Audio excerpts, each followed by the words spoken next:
Now, from the Columbia Basin, your local news source, this is iFIBER 1 News, presented in high definition. The #1 source for real-time local news, local sports headlines, and our very own Weather Center forecast covering the entire Columbia Basin. With your iFIBER 1 News team, reporting news in real time as it's happening. From the iFIBER Communications HD broadcast studio in Ephrata, Washington, this is iFIBER 1 News, and it starts now.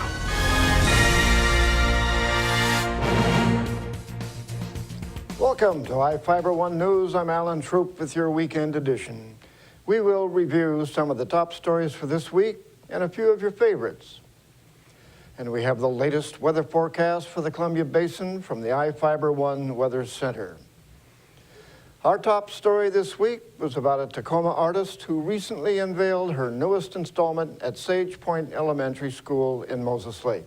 Here with the story is Jeff Chu. Tacoma clay and tile artist Claudia Riedner now has an enduring Moses Lake connection. She just added a colorful personal touch to the entrance to Moses Lake's Sage Point Elementary School. It will connect her to the students there for years to come. The Swiss native, who has lived in Tacoma for 25 years, got even closer to the Sage Point kindergarten through 5th grade kids this week when she talked to about 460 at a special assembly. There, she introduced her State Arts Commission sanctioned public artwork. She calls it Arthropods in Bloom. It is intended to educate children about insects and flowers where bugs can often be found. That was the idea. That was definitely the idea, so that they could touch it and they could learn from it, and also a little bit about insects and bugs in general, so that they grow up, learning that insects are a good thing and they're needed, and you don't have to be squeamish and you don't have to squash them unless you really know what they are. At the assembly, she told the students about the good bugs she has shaped and molded for the bug benches, save for one of them, which immediately captured the students' attention. It's the Halloween season, after all. Riedner showed the students how she made the handcrafted tiles for the art project. Sage Point Elementary Principal Noreen Thomas said the state set aside public art money for the new school 5 years ago. She said finding the right artist for the $35,000 grant was no easy task. It's a long process. The first artist that we commissioned went through the whole process and then dropped out.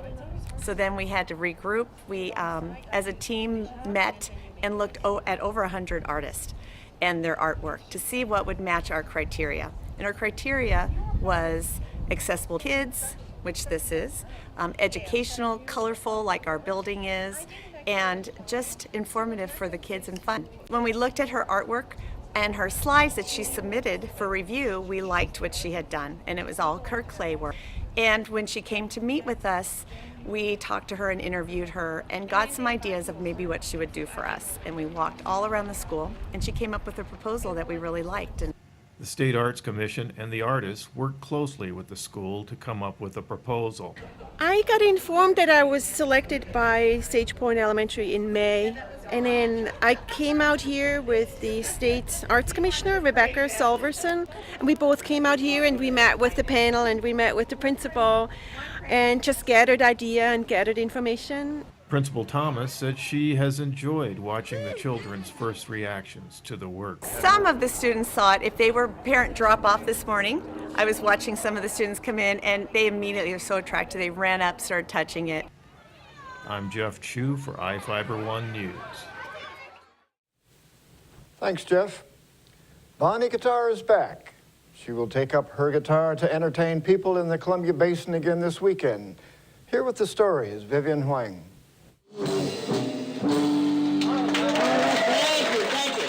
In a rare local appearance, Bonnie Guitar will once again take the stage at the Ephrata Senior Center for her special Starlight Ballroom show with her Indigo Blues on Saturday. Bonnie will be performing hits from the 40s, 50s, and 60s, as well as some of her own hits for attendees to dance to. A $7 cover charge includes appetizers and punch, with other beverages available for additional charge. All proceeds will be going to the Ephrata Senior Center. According to the Senior Center Director, Sharon Hastings, women will be given glow bracelets and men will be given glowing boutonnieres upon entry. There are very few tickets left, and best chances of getting tickets will be by calling 509-754-2382. The Ephrata Senior Center is located at 124 C Street Northwest in Ephrata. For iFIBER 1 News, this is Vivian Huang. Thank you, Vivian. Each of the people you see here has warrants for their arrest and is wanted by various law enforcement agencies. If you see any of these people, the DOC asks that you not attempt to detain or apprehend them, but to call police. You can also call the Department of Corrections at 509-764-6180 during the day or 509-762-1160 after 5 p.m. And we will be back after these messages with our latest from the iFIBER 1 Weather Center, sports, and more news.